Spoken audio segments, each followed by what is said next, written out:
Welcome to long-form content of Tech Bytes and News. This is a compilation on latest news and articles featured on Hacker News. You can find the original links of articles in the description. Please like and subscribe to support future content. Hope you enjoy.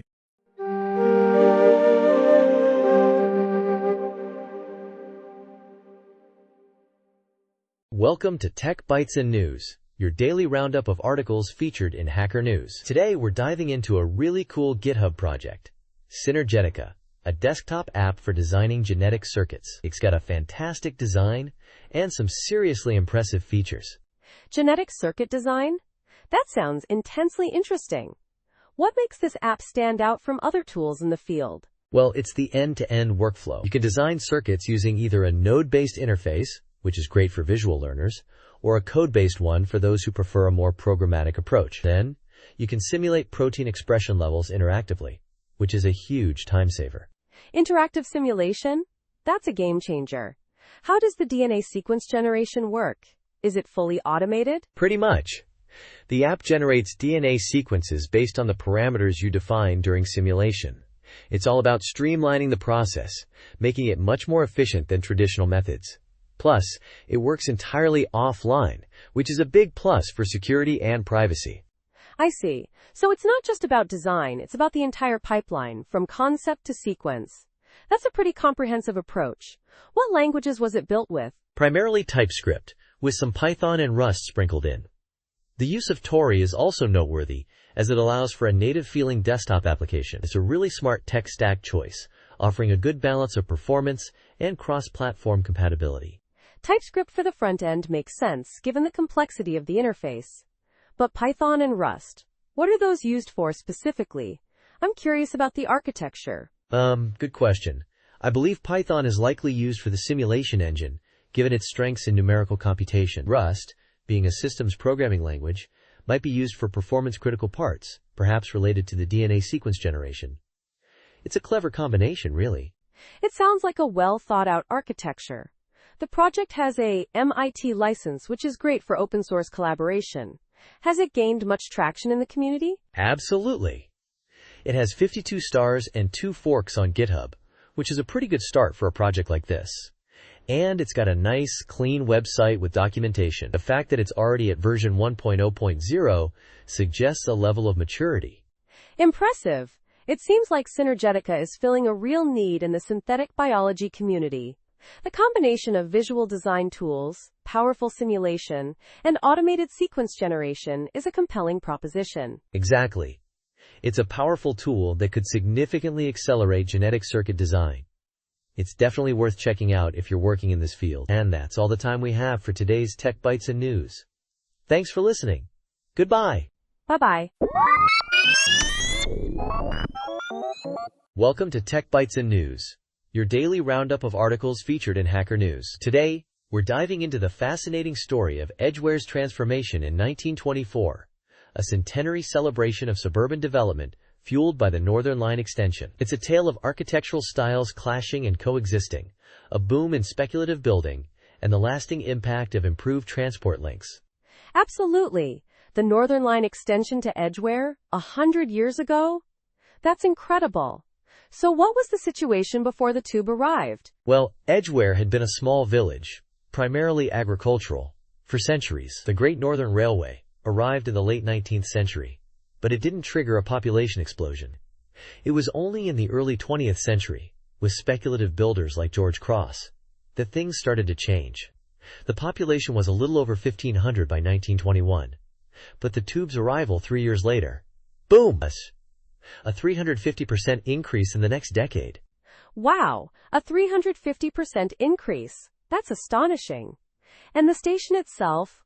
What was its architectural style? The station, designed by Stanley Heaps, chief architect for the UERL, followed a Neo-Georgian style, continuing the suburban theme of previous stations on the extension. Think colonnaded parades, wooden doors, black and white tiles.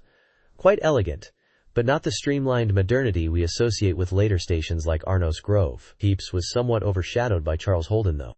Interesting. So while the station itself was relatively traditional, the surrounding development was more diverse, right? I mean, there's mention of Art Deco influences. Exactly. Just around the corner from the Neo-Georgian station, we find Old Rectory Gardens, one of the first Art Deco-influenced speculative housing developments, designed by Welch, Cashmale and Lander. These sun-trap houses blended modern elements, curved metal windows, decorative tilework, with a traditional house shape, a clever compromise that proved incredibly popular. That's a fascinating example of architectural adaptation to market demands. So it wasn't just houses springing up, was it? What about other types of buildings? Oh, absolutely. We see shopping parades built in a typical interwar style, often with Art Deco detailing. There was even a Gaslight and Coke showroom, initially with Art Deco features, though those have sadly been lost. And then there's the Ritz Cinema, a real showstopper with its Art Deco castle-like profile. A Spanish garden theme inside. It's a shame it was demolished. And what about the John Keble Memorial Church? That sounds like a significant departure from the other buildings. Yes, the John Keble Memorial Church, built in 1937, is the most overtly modernist building from that era. Reinforced concrete, a square tower with a concrete lantern, a diagonal ceiling, a striking contrast to the more traditional styles around it. It's now Grade 2 listed. It sounds like a really interesting mix of architectural styles. And what about the impact of all this development on Edgware itself? Well, Edgware transformed from a small village into a thriving suburb. The influx of people, the new businesses, the diverse architectural styles, it all contributed to a vibrant, evolving community. Even today, the legacy of that 1924 expansion is still visible, although there's ongoing redevelopment that some locals are concerned about. It's a compelling story of urban growth and architectural evolution, a testament to the transformative power of improved transport infrastructure. A fascinating look at how a suburb was made. Absolutely. And that's it for today's episode of Tech Bytes and News. Thanks for joining us, and we'll catch you next time. Goodbye. Bye-bye. Welcome to Tech Bytes and News, your daily roundup of articles featured in Hacker News. Today, we're diving into a deeply moving piece from Eric Meyer's blog, titled, "A Decade Later, A Decade Lost." It's a poignant reflection on the 10th anniversary of his daughter Rebecca's passing. It's incredibly powerful stuff. I've read it, and it's heartbreaking. He describes waking up on the anniversary, remembering both her birth and her death, almost to the minute. The contrast is just devastating. Exactly. He paints such a vivid picture, you know? The quiet morning, the rain, then the overwhelming wave of grief and memory. He talks about all the milestones she'll miss, her first solo drive, dinner at her favorite restaurant, things we all take for granted. It's a gut punch. And the weight of what could have been. He wonders what she would be like at 16, acknowledging that even without the tragedy, she would have changed, grown. But that uncertainty, that unknown future, it's a profound loss. He also mentions visiting her grave and attending a memorial service at her favorite temple, which is closing down. Another layer of loss. Yeah, it's layered, isn't it? The personal grief compounded by the loss of a cherished place. He mentions a therapy session where he confesses feeling like he failed her in the most fundamental way. The therapist gently counters that, but he admits he doesn't feel it. That's the crux of it, isn't it? The disconnect between knowing something intellectually and feeling it emotionally. Absolutely. And the comments section is just as moving. So many people sharing their own stories of loss, offering support, empathy. It's a testament to the power of shared experience and the universality of grief. Many commenters mention the color Rebecca purple, which Meyer created in his daughter's memory. It's become a symbol of remembrance within the web development community. It's remarkable, isn't it? How a color, a simple element of design, can become such a powerful symbol of remembrance and connection. It shows the lasting impact of his daughter's life, even in the face of such profound loss. It's a beautiful, bittersweet tribute. The comments section really highlights the power of community and shared grief. People are connecting over their losses, finding solace in shared experience. It's a powerful reminder that we're not alone in our suffering. I think that's a really important point. It's a reminder that even in the face of unimaginable sorrow, there's strength to be found in connection and shared experience. And the fact that this post, this raw expression of grief, has resonated so deeply with so many people, it's a testament to the power of vulnerability and honesty. It's a powerful piece, and it's definitely worth reading. Absolutely. It's a deeply moving and thought-provoking piece that leaves a lasting impression. Thank you for joining us on Tech Bytes and News. We hope you found this discussion insightful. Have a great day, and remember to cherish your loved ones. Goodbye. Bye-bye. Welcome to Tech Bytes and News, your daily roundup of articles featured in Hacker News. Today, we're diving into a fascinating JEP draft, streamlining ahead of time, AOT, compilation in Java. It's all about making AOT caching easier, folks. Ooh, AOT compilation. I'm excited. So what's the core problem this JEP aims to solve? Is it just about making things simpler? Exactly. Currently, creating an AOT cache involves two separate commands. First, you record application dynamics with -xx, AOT mode equals record. Then you create the cache with -x, AOT mode equals create, specifying both the cache and a temporary configuration file. It's clunky, right? Yeah, sounds cumbersome. Two commands, a temporary file. It's not exactly user-friendly. What's the proposed solution? The JEP proposes a single command solution by extending the automatic AOT mode, XX AOT mode equals auto, which is the default, and introducing a new flag, XX AOT cache output equals myapp.aot. The JVM will handle both the recording and cache creation automatically. One command, one output file. Beautiful. So the JVM takes care of the behind-the-scenes work, including managing that temporary configuration file we talked about? That's a huge improvement in terms of user experience. Precisely. The user just specifies the output file, and the JVM does the rest. No more juggling multiple commands or worrying about temporary files. It's elegant and efficient. It also introduces -x AOT cache input to clearly distinguish between input and output AOT cache files. This avoids ambiguity with the existing -x AOT cache option. I see. So this isn't adding new AOT optimizations, just making the existing ones more accessible? That's correct. The focus is purely on improving the user experience and workflow. No new optimizations are introduced in this JEP. It's all about making the existing AOT capabilities easier to use. Think of it as a usability upgrade, not a performance boost.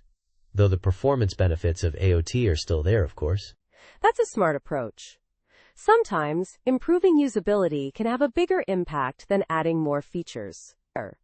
It makes AOT more approachable for developers, which is crucial for wider adoption. Absolutely. And it opens the door for future optimizations. If using AOT is easier, more developers will use it, and that will drive further improvements and innovation in the AOT space. It's a win-win situation. This sounds like a really valuable contribution to the Java ecosystem. Simplifying the process of leveraging AOT will undoubtedly benefit a lot of developers. It's a great example of how focusing on ergonomics can significantly improve developer productivity. Indeed. This JEP is a testament to the importance of user-centric design in software development. By making AOT compilation more accessible, it unlocks the potential for faster application startup times for a wider range of Java applications. And that's something we can all appreciate. Thanks for joining us on Tech Bytes and News. We hope you enjoyed this deep dive into the world of Java AOT compilation. Have a great day. Bye-bye. Welcome to Tech Bytes and News, your daily roundup of articles featured in Hacker News. Today, we're diving deep into the fascinating world of the tiny encryption algorithm, or TEA, a surprisingly simple yet robust encryption method. It's a real head-turner. I'm eager to hear about this. From what I understand, TEA is known for its efficiency, right? Absolutely. It's incredibly fast and efficient, especially considering its security. Developed at Cambridge University, it's a Feistel cipher using XOR, ADD, and shift operations. A clever mix to achieve diffusion and confusion without complex P-boxes and S-boxes. It handles 64-bit data blocks with a 128-bit key. So how does this clever mix actually work to ensure security? That's where the genius lies. By combining these seemingly simple operations from different algebraic groups, TEA creates a strong, non-linear process. A single bit change in the plaintext ripples through the ciphertext, causing significant alterations. complete diffusion after just 6 rounds. It's remarkably resistant to differential cryptanalysis. 6 rounds? That's incredibly efficient compared to other algorithms, isn't it? I've heard it's even comparable to IDEA in terms of security. Precisely. It's considered as secure as IDEA, but much simpler and faster. And unlike IDEA, it's public domain, making it readily available for anyone to use. The original paper by Needham and Wheeler is even available online. That's amazing. But I've also heard about some minor weaknesses identified by David Wagner. Are those significant? Yes, there were some minor weaknesses, mostly related to key scheduling and effective key length. However, these are largely irrelevant in most real-world applications. And, importantly, extended variants of TEA, like the one described in the paper, directly address these issues. So, it's not really a concern for most users. So essentially, the minor flaws are easily patched, and the algorithm remains highly secure and efficient. That's a compelling combination. Exactly. Its lightweight and portable nature makes it ideal for various applications, from simple encryption routines to even random number generation for simulations. It's a truly versatile algorithm. The provided C code is remarkably concise, and there are implementations for various architectures, including PowerPC and even 16-bit x86 assembly. Wow, the assembly code is impressive. It highlights the algorithm's adaptability and potential for optimization at a low level. This is a really elegant solution to a complex problem. It truly is. The design philosophy of using a large number of simple iterations instead of complex components is a testament to its elegance and efficiency. It's a beautiful example of how simplicity can lead to powerful results in cryptography. And that's why TEA remains a fascinating and relevant algorithm even today. I completely agree. This has been a fantastic overview of TEA. Thanks for shedding light on this often overlooked gem of cryptography. My pleasure. And thank you for listening to Tech Bytes and News. We hope you enjoyed this deep dive into the tiny encryption algorithm. Until next time, goodbye. Bye-bye. Welcome to Tech Bytes and News, your daily roundup of articles featured in Hacker News. Today, we're diving into a fascinating study from Yale E360. Brake dust is more harmful than exhaust fumes. Can you believe it? Whoa, really? I always assumed exhaust was the main culprit. This is a total game changer. What's the science behind this claim? The study, published in Particle and Fiber Toxicology, used human lung cells.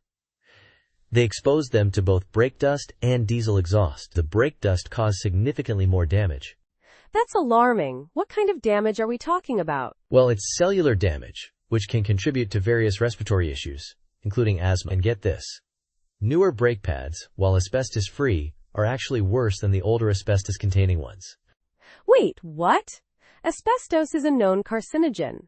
How can newer pads be worse? The newer pads contain high levels of copper, which exacerbates asthma when inhaled. It's a bit ironic, isn't it? We replaced one problem with another, but there's a potential solution. Oh, I'm all ears. Researchers found that treating the brake dust with a chemical that neutralizes the copper significantly minimizes the harm. It's a promising avenue for mitigation. So are there any regulations in place to address this? California and Washington have already passed laws to limit copper in brake pads. But overall, brake dust remains largely unregulated. The study authors emphasize the urgent need for targeted legislation. That's a serious oversight. I mean, this is a public health issue. Absolutely. And there's a glimmer of hope on the horizon. The transition to electric vehicles could significantly reduce this problem. How so? Most electric cars use regenerative braking, which reduces the reliance on traditional brake pads. It's a win-win, less brake dust and more efficient energy use. That's fantastic news. So, the future looks brighter, but we need immediate action on regulation. Precisely. This study really highlights the unseen environmental impacts of seemingly innocuous things like brake pads. It's a wake-up call for policymakers and the automotive industry. Definitely. Thanks for breaking this down for us. This is crucial information. You're welcome. And that's all the time we have for today's Tech Bytes and News. Thanks for tuning in, and remember to stay informed. Goodbye. Bye-bye. Welcome to Tech Bytes and News, your daily roundup of articles featured in Hacker News. Today we're diving into a fascinating discussion about running a large language model, specifically the DeepSeek R1 Distill 8 BQ40 model, on a cluster of Raspberry Pi 5s. It's pretty impressive, wouldn't you say? Absolutely. The sheer audacity of running an 8B parameter model on a bunch of relatively low-power devices is mind-blowing. So what were the key findings from this GitHub discussion? Well, the core experiment involved benchmarking the model's performance, both evaluation and prediction speeds, using different numbers of Raspberry Pi 5s. They started with 2, then scaled up to 4. The results are quite striking. Striking how? With 2 Raspberry Pis, they achieved 7.70 tokens per second for evaluation and a significantly slower 3.54 tokens per second for prediction. But, when they doubled the number of Pis to 4, the evaluation speed jumped to 11.68 tokens per second, and the prediction speed improved to 6.43 tokens per second. A noticeable improvement, right? Definitely. That's almost a linear speedup, which is excellent for a distributed system. It shows good scalability. But what's the significance of the network is closed message? Does that limit the potential performance gains? That's a great point. It seems that the network connection between the Pis might be a bottleneck. The message appeared after each benchmark run, suggesting that the communication overhead might be impacting the overall throughput. Further optimization of the network configuration could potentially yield even better results. I see. So while the scaling is impressive, there's still room for improvement by addressing the network limitations.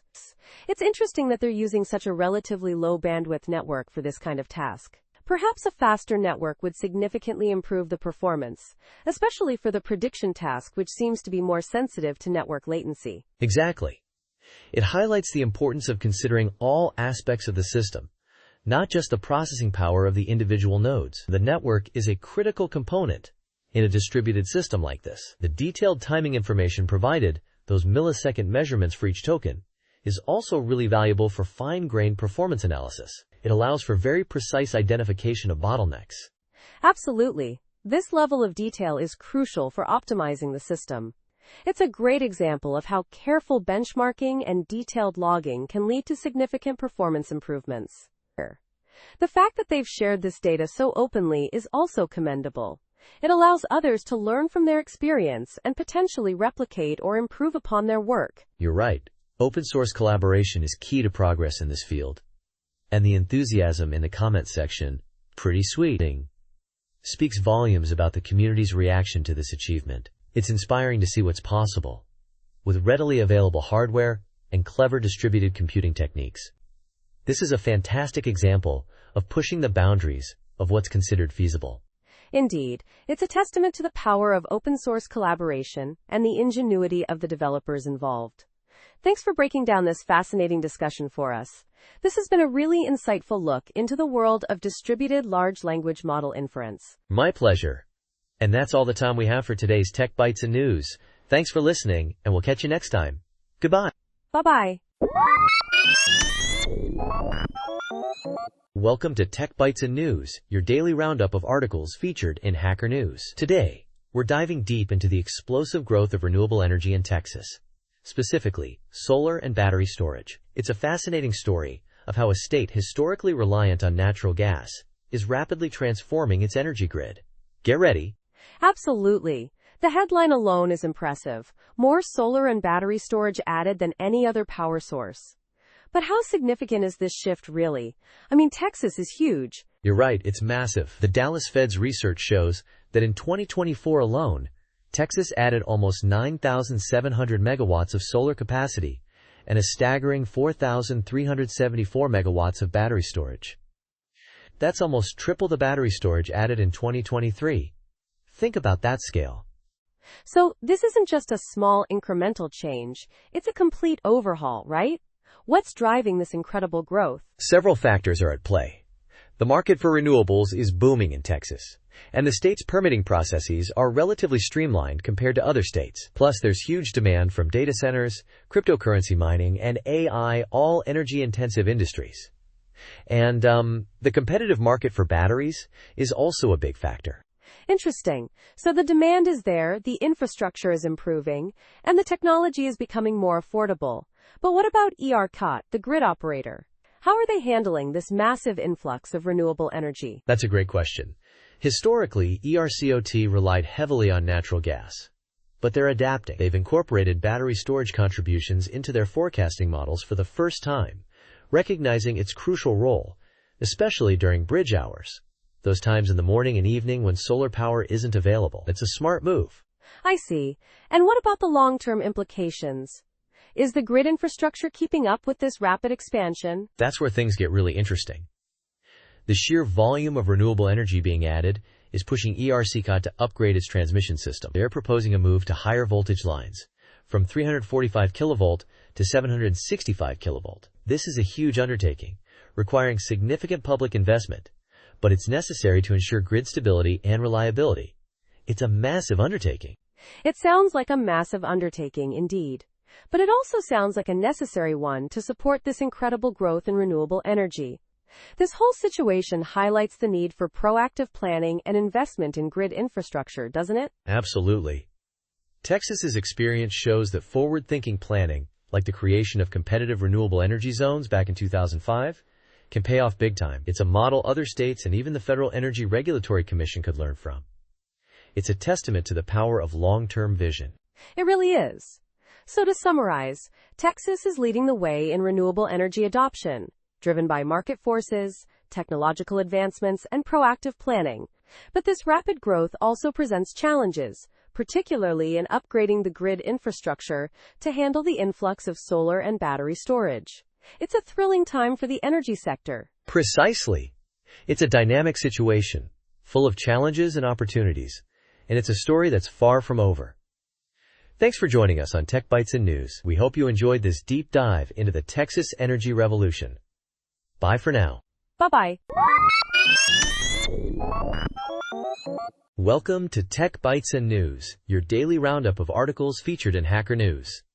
Today, we're diving into Microsoft's OmniParser, a really cool screen parsing tool. It's all about building pure vision-based GUI agents. You know, the kind that can interact with computer interfaces just by looking at them. Exciting stuff! Totally. I've been following this project. So what's the core idea behind OmniParser? How does it actually work? Essentially, OmniParser takes a screenshot, a picture of a computer screen, and transforms it into structured data. Think of it as translating a visual image into a language a computer can understand. This structured data then allows AI models, like GPT-4v, to interact with the interface elements in a much more precise way. It's a crucial step towards truly visual AI agents. I see. So instead of relying on traditional methods like keyboard input or mouse clicks, OmniParser lets the AI see the screen and understand what's clickable, what text is displayed, and so on. That's a huge leap, right? Absolutely. It's a game changer. The project's GitHub page highlights several versions, with version 2 boasting state-of-the-art results on benchmarks like ScreenSpot Pro. They've even created OmniTool, a tool that lets you control a Windows 11 VM using OmniParser and your preferred vision model. Amazing! Wow, a Windows 11 VM control. That's impressive. What kind of models does OmniTool support? It supports several leading LLMs out of the box, including OpenAI models like GPT-4 and others, DeepSeek's R1, QWen 2.5VL, and even Anthropic's computer use model. The flexibility is a key strength. It's not just limited to one specific AI. That's incredibly versatile. But I noticed something about the licensing. The GitHub page mentions different licenses for different model components. Could you elaborate on that? Yeah, good point. The icon detection model uses the AGPL license, inherited from the original YOLO model. However, the icon caption models, using Blip2 and Florence, are under the MIT license. It's important to be aware of these differences when using the various components. It's all clearly documented, though. Definitely good to highlight that for our listeners. So what's the installation process like? Is it straightforward? Pretty straightforward, actually. They provide clear instructions on their GitHub. You create a Conda environment, activate it, and then install the required packages using pip. Downloading the model weights is also well explained, with commands provided for different versions. It's all very user-friendly, even for beginners. That's reassuring. And what about examples? Are there any readily available to help users get started? Yes. They have a demo Jupyter notebook on GitHub, along with a Gradio demo you can run directly. These provide practical examples to help users understand how to use OmniParser in their own projects. It's a great way to get your hands dirty. This sounds like a really significant contribution to the field of AI and GUI interaction. The fact that it's open source and has such a large community behind it is also a big plus. I'm really impressed. Me too. The project's popularity is evident in its 6.8K stars on GitHub, and the active community is constantly contributing and improving the tool. It's a testament to its potential and impact. And don't forget to check out their archive paper for a deeper technical dive. Thanks for joining us on Tech Bytes and News. Goodbye. Bye-bye. Welcome to Tech Bytes and News, your daily roundup of articles featured in Hacker News. Today, we're diving into a really cool project, NPing, a network ping tool written in Rust. It's got some seriously impressive features. Yeah, I saw this on GitHub. The real-time data and visualizations caught my eye. It's not just another ping utility, is it? Exactly. It's built in Rust, which gives it a performance boost. And the real-time graphs and tables for latency, packet loss, it's a game changer for network diagnostics. Think of it as a much more sophisticated ping command. So it supports concurrent pings across multiple addresses? That's a huge advantage for troubleshooting network issues across a large infrastructure. Absolutely. You can ping multiple hosts simultaneously, and it displays the results in a really intuitive way. Plus, it handles IPv4 and IPv6, which is essential these days. And it's not just about the number of addresses. It also lets you specify the number of pings per address, giving you granular control over the testing process. I'm intrigued by the visualization options. The GIFs on the GitHub page look slick. Does it offer different view modes? Oh yeah, you can choose between a graph view and a table view. The graph is dynamic, updating in real time, showing latency fluctuations. The table provides a more structured, numerical representation of the data. Both are incredibly useful depending on your preference and the complexity of the network you're analyzing.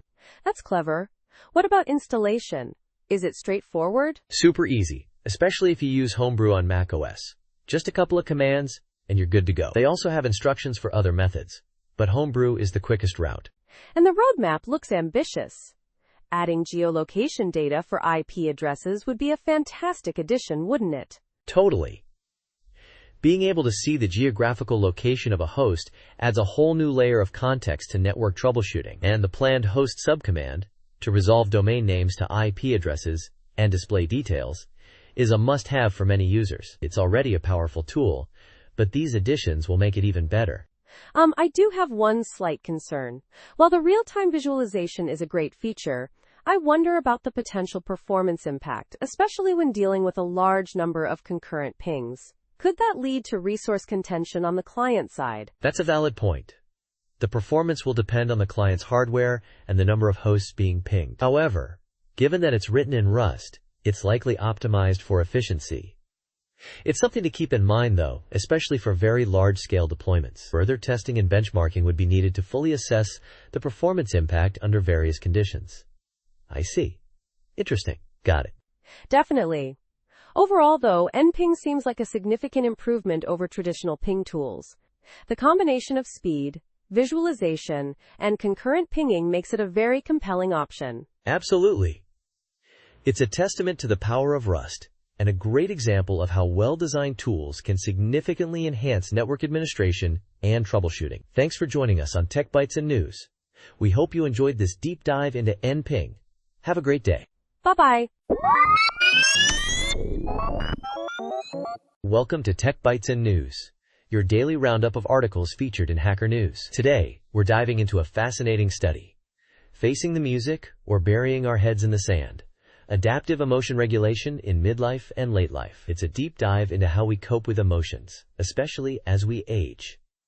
Intriguing, right? Absolutely. I'm particularly interested in the interplay between different theories of emotion regulation. The abstract mentions defenses and socio-emotional selectivity theory. How do they fit together? That's the core question. The study contrasts two views. One, rooted in psychodynamic theory, suggests that directly engaging with difficult emotions is ultimately healthier. Think of it as facing the music. So actively processing and dealing with negative feelings instead of avoiding them? Exactly. The other perspective, Socio-emotional selectivity theory, SST, proposes that older adults benefit from focusing on positive experiences, essentially prioritizing positive memories and emotions to maximize well-being in their remaining time, burying your head in the sand, if you will, but in a potentially adaptive way. But isn't that a bit contradictory? One says confront, the other says avoid. How does the study reconcile this? That's where the longitudinal data comes in. They followed 61 men for 70 years. They looked at defense mechanisms in midlife and memory bias for positive, negative, and neutral images in late life. And what did they find? Did one theory win out? Not exactly. Using avoidant defenses in midlife, things like repression, predicted poorer memory across the board in late life. Interestingly, engaging defenses in midlife, like suppression, postponing but not avoiding dealing with a problem, were linked to better memory for negative and neutral images later on. So avoidance was bad for memory, but engagement wasn't necessarily linked to a positive bias? Precisely. There was only a weak link between engaging defenses and preferential memory for positive images. This challenges the simple idea that positive bias is always the best strategy. That's fascinating. So what about life satisfaction? Did that correlate with either approach? Yes. A higher percentage of engaging defenses in midlife strongly predicted greater life satisfaction in late life. This held true even after accounting for factors like IQ and socioeconomic background. Wow, that's a powerful finding. It suggests that actively engaging with challenges, even painful ones, might lead to a more fulfilling life in the long run. What about the positive memory bias? There was a surprising negative trend between positive memory bias and life satisfaction. It suggests that while focusing on the positive might feel good in the short term, it could potentially hinder long-term well-being. That's a really counterintuitive result, and it highlights the complexity of emotion regulation. It makes me wonder about the limitations of relying solely on positive thinking. Absolutely. The study acknowledges limitations. The sample size was relatively small and homogeneous.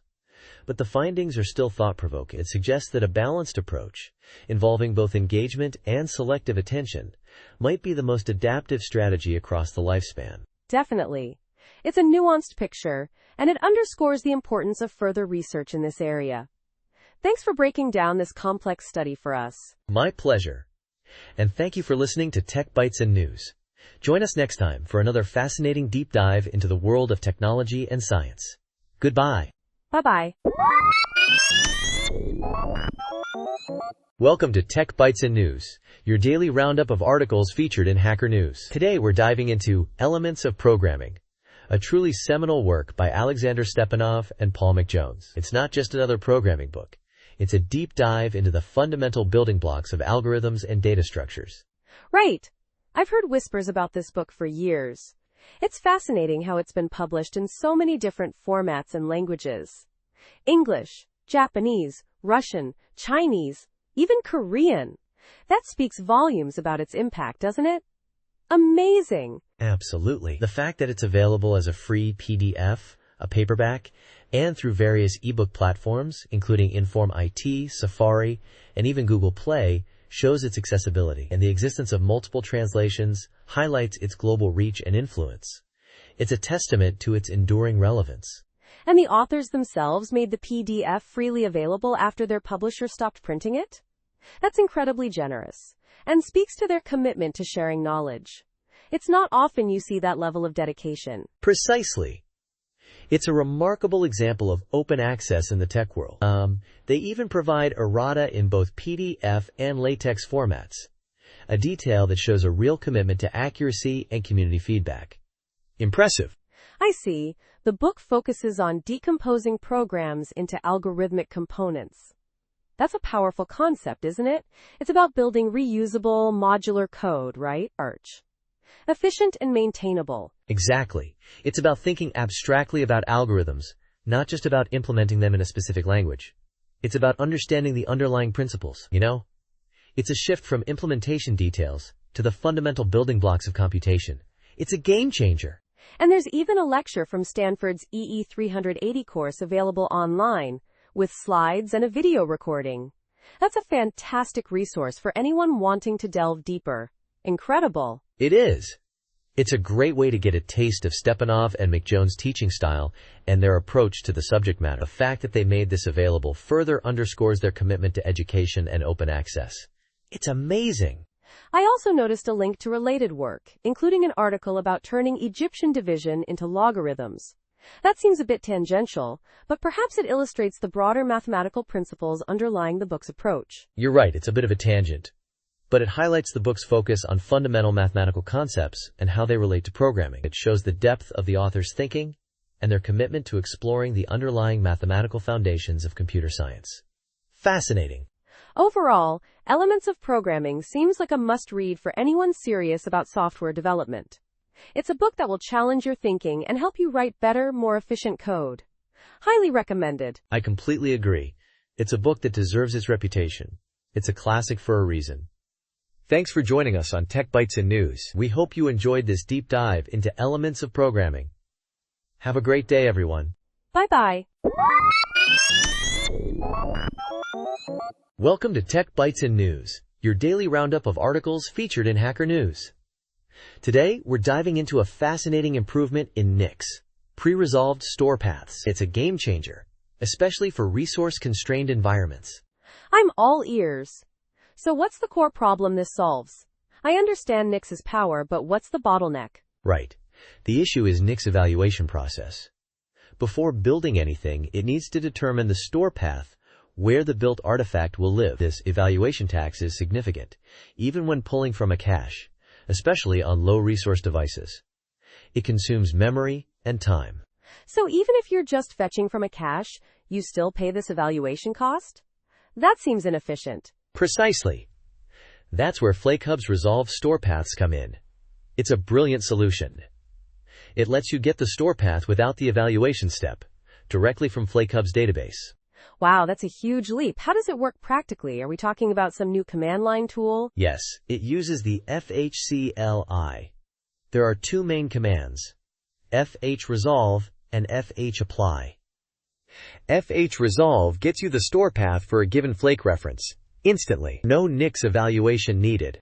And fhapply? Fhapply uses those pre-resolved paths to directly apply configurations. Think NixOS, Home Manager, even Nix Darwin's. It's incredibly fast because it skips the entire evaluation process. Imagine updating a NixOS system on a resource-constrained device. This makes it a breeze. This is amazing for deployments, especially in cloud environments or on embedded systems. But how do you get these pre-resolved paths in the first place? You need to generate them during the Flake publishing process using the FlakeHub push action in GitHub Actions. You just add include output paths, true to your workflow, and boom, FlakeHub stores the paths. So it's a seamless integration with existing workflows. But isn't there a security implication? Storing paths directly seems risky. Good point. FlakeHub handles permissions meticulously. Access to these resolved paths is controlled by the same permissions as the flake itself. Public flakes are publicly accessible. Private flakes are only accessible to authorized users. That makes sense. So fhresolve is great for scripting and fetching artifacts directly from the cache, while fhapply streamlines configuration deployments. This is a significant advancement for the Nix ecosystem. Absolutely. It opens up new possibilities. We're talking about faster deployments, reduced resource consumption, and simplified workflows. It's a win-win-win. I'm already thinking about how to integrate this into my projects. This is truly a game changer for Nix. I agree completely. This is a significant step forward for Nix, making it even more powerful and accessible. Thanks for joining us on Tech Bytes and News. We hope you found this discussion insightful. Until next time, goodbye. Bye-bye.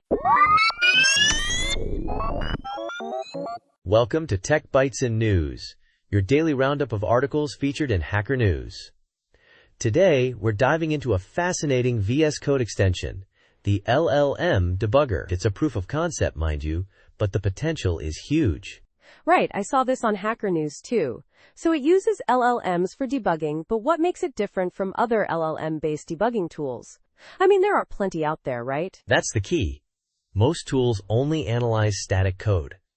This one integrates live runtime data. Think variable values, function behavior, even branch decisions, all fed directly to the LLM.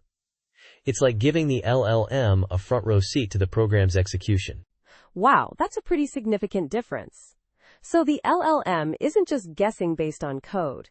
It's seeing what's actually happening. That's got to improve accuracy, right? Absolutely. The enriched context allows for much faster and more accurate diagnosis. And it doesn't stop there. It can even generate synthetic data by capturing execution details beyond what static analysis can provide. It's a game changer. Synthetic data generation. That's interesting. How does that work exactly? Is it just logging everything? Not exactly. It's more sophisticated than simple logging. It actively monitors events like exceptions and thread stops, gathering detailed runtime state. This data, combined with the static code analysis, gives the LLM a truly comprehensive picture. I see. So it's not just passively observing, it's actively participating in the debugging process. What kind of debugging actions does it support? It supports all the standard stuff. Stepping over, stepping into, stepping out, and continuing execution. But it's all guided by the LLM, making the whole process much more efficient. It even manages breakpoints automatically, based on both code analysis and LLM recommendations. That's pretty slick, but how does the integration with VS Code work? Is it a major overhaul of the debugging interface? Not at all. It's surprisingly seamless. It adds a sidebar panel to the Run and Debug view, where you can toggle AI debugging on or off. The panel displays live LLM suggestions and results. It's very intuitive. So it's essentially a plugin that enhances the existing debugging workflow rather than replacing it. That's smart. But, being a proof of concept, what are its limitations? Well, it's currently only for Node.js applications. And, as mentioned, it's not actively maintained. But the core concept is incredibly promising. The potential for extending this to other languages and debugging scenarios is massive. Definitely. It's a really cool demonstration of how LLMs can be used to augment existing developer tools. It's a glimpse into the future of debugging, I think. Exactly. It's a powerful example of how I can assist developers in tackling complex problems. The ability to generate synthetic data for research is also a significant contribution. This extension is a fantastic proof of concept. Agreed. Thanks for breaking this down for us. It's a fascinating project with huge implications for the future of software development. My pleasure. And that's all the time we have for today's Tech Bytes and News. Thanks for listening, and we'll catch you next time. Goodbye. Bye-bye. Welcome to Tech Bytes and News, your daily roundup of articles featured in Hacker News. Today, we're diving into ThreadSky, a fascinating project bringing the familiar Reddit-style interface to the Blue Sky social network. It's a really clever idea, don't you think? Absolutely. It's a smart move to leverage the intuitive design Reddit has perfected and apply it to a decentralized platform like Blue Sky. The familiarity factor alone could be a huge draw for new users. But, how exactly does it work? Is it a simple overlay, or is there more to it? Well, it's presented as a community-driven platform, essentially mirroring Reddit's subreddit structure with its channels. They've got categories like science, gardening, news, and even niche ones like Mini Mighty Game Dev and Zwift. It's all about organized discussions, you know? I see. So it's not creating a whole new social network, but rather providing a different way to experience Blue Masky. That's a pretty efficient approach. What about the user experience? Does it feel truly Reddit-like? From what I gather, it aims for a very close replication. They even showcase screenshots that look remarkably similar to Reddit's list view. The key features are there: community channels, favorites for quick access, and seamless interaction with Blue Sky content. It's all about that familiar feel. That's interesting. But wouldn't that limit its potential? I mean, if it's just a Reddit clone on Blue Sky, isn't it somewhat redundant? Couldn't they have explored a more unique interface, leveraging Blue Sky's decentralized nature in a more innovative way? That's a valid point. While the familiarity is a strength, limiting itself to a Reddit clone could hinder its potential for innovation. Perhaps integrating more unique features of Blue Sky, like its decentralized nature, could have made it stand out more. But, it's a smart way to attract users familiar with Reddit's structure. It's a calculated risk. Exactly. It's a trade-off between immediate adoption and long-term innovation. It's all about that balance, right? So what are the current stats? How many channels are there? Currently, they boast 5 featured channels and 3 community channels. It's still relatively small, but it's a starting point. The potential for growth is definitely there, especially if it manages to attract a significant user base. Definitely. And the fact that it's powered by Blueparsky gives it a solid foundation. It's a clever way to tap into an existing, albeit still developing, ecosystem. Precisely. It's a symbiotic relationship. ThreadSky provides a user-friendly interface, and Blue Sky provides the underlying infrastructure. It'll be interesting to see how this project evolves, and whether it manages to carve its own niche within the Blue Sky landscape. Absolutely. It's definitely one to keep an eye on. Thanks for breaking it down for us. My pleasure. And that's all the time we have for today's Tech Bytes and News. Thanks for tuning in, and we'll catch you next time. Goodbye. Bye-bye. Welcome to Tech Bytes and News, your daily roundup of articles featured in Hacker News. Today, we're diving into Bookshop.org's exciting new e-reader platform, a direct challenge to Amazon's Kindle dominance. It's a game changer for independent bookstores. Isn't that amazing? Absolutely. I'm particularly interested in how this directly impacts the revenue streams for local bookstores. Amazon's massive market share, over 80% of online book sales, has been a huge hurdle for smaller businesses, right? Precisely.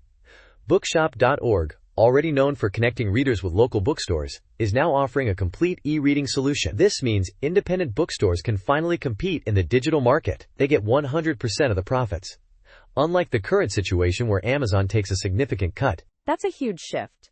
But how does the platform itself compare to Kindle? Does it offer similar features? It's surprisingly feature-rich. It boasts nearly 1 million titles from major publishers, annotation capabilities, note-taking, dictionary lookups, and cross-device syncing. Think of it as a Kindle alternative, but with a conscience. Plus, there's a user-friendly interface with genre-based exploration and a robust search function. That sounds impressive. But what about the social aspect? Amazon doesn't really focus on social sharing of quotes, does it? Exactly. Bookshop.org is cleverly integrating social sharing. Imagine easily sharing your favorite quotes with a direct link to purchase the book. A seamless experience that could really boost book discovery and sales. It's a smart move, leveraging the power of platforms like BookTok. It's a brilliant strategy. It taps into the current trend of supporting local businesses and fighting back against the dominance of tech giants. It's not just about reading, it's about community and conscious consumerism. Absolutely. Andy Hunter, the CEO, perfectly articulates this sentiment. He emphasizes the importance of supporting local communities, even in the digital realm. It's a powerful message, and it resonates with a growing number of people. It's a really compelling narrative. I agree. It's a refreshing approach to the ebook market. The fact that they're not even prioritizing profitability, focusing instead on the mission of supporting independent bookstores, is quite remarkable. It speaks volumes about their commitment. It's a testament to the power of socially conscious business models. And, frankly, it makes me want to download the app right now. What about you? Me too. This is a significant development in the publishing world, and it's exciting to see a viable alternative to Amazon's dominance. It's a win-win for readers and independent bookstores alike. Exactly. And that's a wrap for today's Tech Bytes and News. Thanks for joining us. Remember to support your local bookstores, both online and offline. Bye for now. Bye-bye. Welcome to Tech Bytes and News, your daily roundup of articles featured in Hacker News. Today we're diving into a fascinating commentary from Nature Physics titled, Science Needs Reason to be Trusted. It's a powerful piece, and I think you'll find it really thought-provoking. I'm eager to hear this. What's the core argument? Is it about the reproducibility crisis? Partially, but it goes deeper. The author, Sabine Hossenfelder, argues that the current trend in some areas of physics, prioritizing theoretical elegance over empirical evidence, undermines the very trust in science itself. It's not just about bad science. It's about a philosophical shift. Interesting. So she's saying that beautiful theories, even if they lack supporting data, are being favored? That seems counterintuitive, doesn't it? Isn't the scientific method all about testing hypotheses? Exactly. She points out that this emphasis on theoretical beauty, without rigorous empirical testing, creates a situation where unfalsifiable theories can proliferate. And that, she argues, is a problem. It opens the door to post-factualism in science, which is a serious threat to its credibility. I see. So it's not just about the science itself, but the perception of science by the public? The erosion of trust? Precisely. If the public sees scientists championing theories without demanding evidence, it erodes the public's faith in the scientific process. It makes it easier for misinformation and pseudoscience to gain traction. It's a slippery slope. Right. And this isn't just a problem for physics, is it? This could apply to other fields as well, where perhaps flashy results are prioritized over rigorous methodology. Absolutely. The article doesn't explicitly mention other fields, but the underlying principle, the importance of empirical evidence, is universal to all scientific disciplines. It's a fundamental tenet of the scientific method. It's a crucial point. So what's the proposed solution? Just more rigorous testing? More emphasis on replication studies? Well, it's not explicitly stated as a solution, but the implication is clear. A return to a more rigorous, evidence-based approach to science, a greater emphasis on falsifiability, on testing theories rigorously, and on acknowledging the limitations of our current understanding. It's about a cultural shift within the scientific community. It's a challenging issue, though. Balancing the need for innovative theoretical work with the demand for robust empirical evidence is a delicate act. There's always a risk of stifling creativity. That's a valid concern. But I think Hassenfelder's point is that the current imbalance has tipped too far in the direction of theory without sufficient evidence. It's not about stifling creativity. It's about ensuring that scientific claims are grounded in reality. It's about maintaining the integrity of science. Absolutely. It's a call for a more responsible and transparent approach to science. A return to the core principles that have made science so successful. A critical point. Exactly. And that's why this commentary is so important. It's a timely reminder of the fundamental principles that underpin the trust we place in science. Thank you for joining us on Tech Bytes and News. We hope you found this discussion insightful. Have a great day. Bye-bye. Welcome to Tech Bytes and News, your daily roundup of articles featured in Hacker News. Today, we're diving into a fascinating piece about the future of SEMGREP and how LLMs are changing the game. It's all about automating security and code generation, folks. Get ready. I'm pumped. So the core idea seems to be leveraging LLMs, specifically to generate SEMGREP rules, right? That's a pretty big leap from manually writing them. Exactly. The author, Thomas Ptacek, points out that while SEMGREP is great for finding vulnerabilities, manually creating rules is time-consuming. He highlights the potential of using LLMs like ChatGPT to automate this process. Think about it, generating SEMGREP rules on the fly. Yeah, that's a huge efficiency boost. But the article also mentions a 40% success rate for LLM-driven development agents. Isn't that a bit concerning? Is it really reliable enough for critical security tasks? That's a valid concern. The author acknowledges the limitations, mentioning that current LLMs aren't perfect. But the key is the closed-loop system he proposes. The LLM doesn't just generate code. It also runs it, observes the results, and learns from its mistakes. It's a feedback loop for continuous improvement. A closed-loop system. That's brilliant.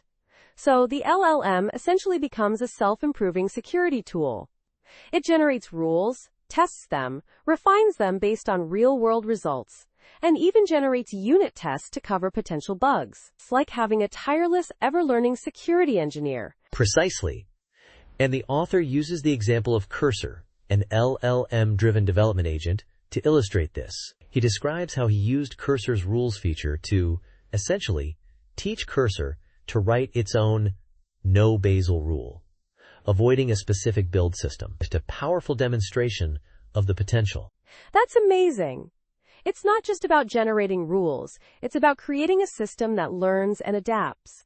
This could revolutionize how we approach security testing and development in general. But wouldn't this require a significant amount of system prompting and fine-tuning to get it working reliably? You're right, it's not a plug-and-play solution.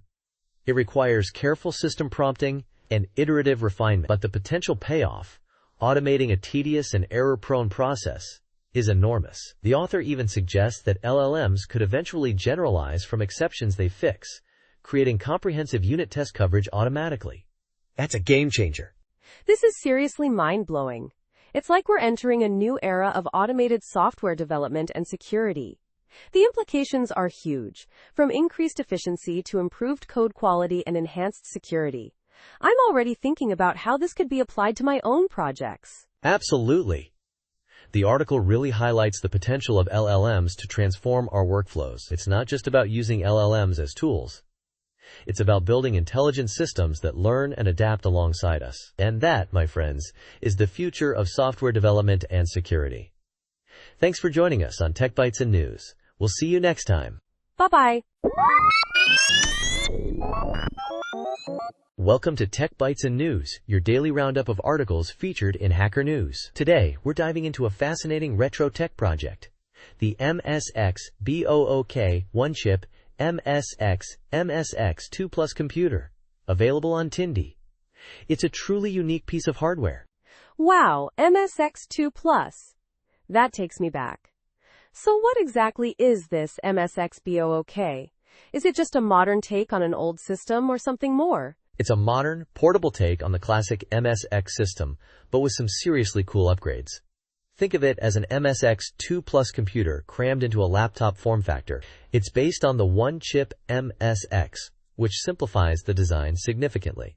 One-chip MSX? I'm not familiar with that. What's the advantage of using that architecture? Exactly. The one-chip MSX integrates most of the system's components onto a single chip, making it much more compact and easier to manufacture. This is what allows for the MSX-BOOK's sleek laptop design. It's a clever approach to retro computing. So it's a smaller footprint, but what about the specs? Does it sacrifice performance for portability? Not at all. It boasts a 1024 by 768 resolution LCD, surprisingly high for a retro-inspired device. A mechanical keyboard, built-in speakers, and even multiple video output options. It's got a 4000 mAh battery for around 4 hours of use. Pretty impressive. 4 hours is decent. But what about the software side? Is it limited by the OCM? No. It's MSX 2 Plus compatible, which means it can run a huge library of classic MSX games and software. It's also compatible with KDL firmwares, giving users even more flexibility. The only slight drawback is that it doesn't come with preloaded firmware. You have to download it yourself. But the seller offers assistance with that process. I see. Interesting.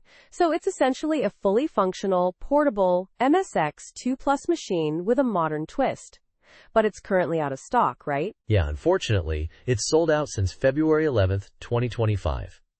But you can sign up for notifications to be alerted when it's back in stock. The price is $195, which seems reasonable considering the features. That's a steal for a retro laptop with those specs. It's definitely a unique product. I wonder what the shipping is like. Oh wait, no shipping info available yet. That's a bit of a bummer. Yeah, that's a valid point. The listing mentions that shipping information isn't available until you select a destination country. A bit inconvenient, but hopefully that will be updated soon. It's made by 8086YES, a seller based in China, and they have other retro computing projects on their Tindy store as well. Definitely worth checking out if you're into this kind of thing. Definitely. Thanks for the rundown. This MSX-BOOK sounds like a fantastic project for retro gaming enthusiasts. I'm definitely adding it to my wish list. You're welcome. And that's all the time we have for today's Tech Bytes and News. Thanks for listening, and we'll see you next time. Goodbye. Bye-bye. Thank you for listening to the daily roundup of Tech Bytes and News. See you again tomorrow. Goodbye.